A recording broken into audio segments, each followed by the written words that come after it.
After a humiliating defeat for Republicans last July, a potential vote on Capitol Hill this week may be their last best chance to repeal and replace Obamacare this year.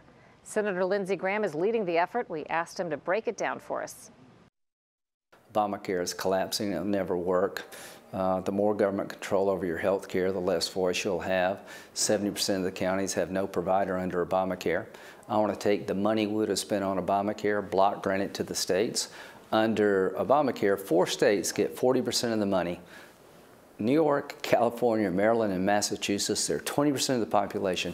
Under our bill, every state by 2026 will get the same contribution from the federal government no matter what state you live in. That's called parity. Will that save money? Because critics might say you're just spending the money, you're just administering it differently. Well, Obamacare is growing about 8% a year, which is unsustainable. So what we do is we block grant the money. We leave in place the taxes on the wealthy. We eliminate the medical device tax. We eliminate the individual mandate and the employer mandate. That's $250 billion over a decade we save. We take the rest of the money, put it in a formula, as I described, to achieve parity by 2020. That's the block grant. Can't go up, can't go down. We put a cap on spending for the first time ever. You got 3 choices left. Prop up Obamacare, which is going to fail. Go down the Obamacare road, which is full-blown single-payer health care, or the block grant approach, getting the money and power to the state where you live.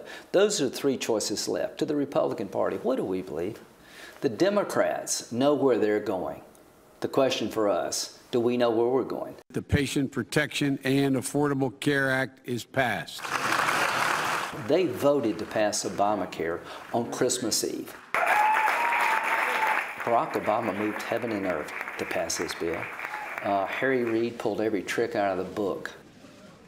Has Mitch McConnell, has Donald Trump shown the same zeal to repeal Obamacare?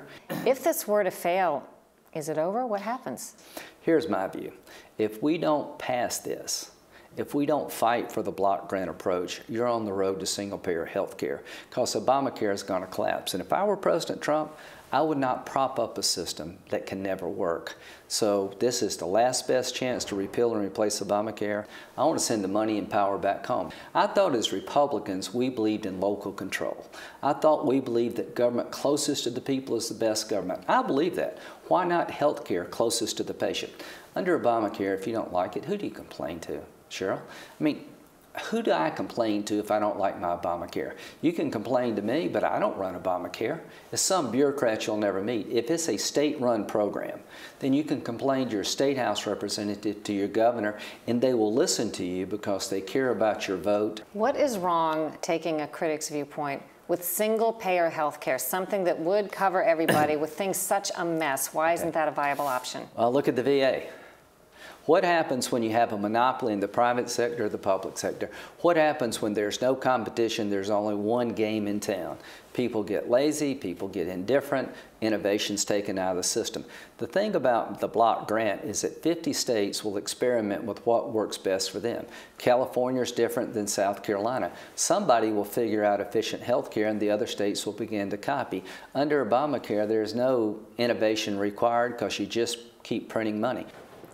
The Graham-Cassidy repeal bill does have some support. President Trump said he would sign it. House Majority Leader Republican Paul Ryan says he'll bring it to a vote and thinks it will pass. But the Democrat Senate Minority Leader Chuck Schumer says not so fast. Millions will lose coverage. No guarantee of pre-existing condition. And an end to Medicaid as we know it.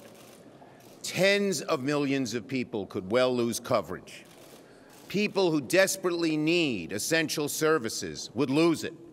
Our Republican colleagues don't seem to care about how this affects the average American. The deadline for the vote is September 30th, this coming Saturday.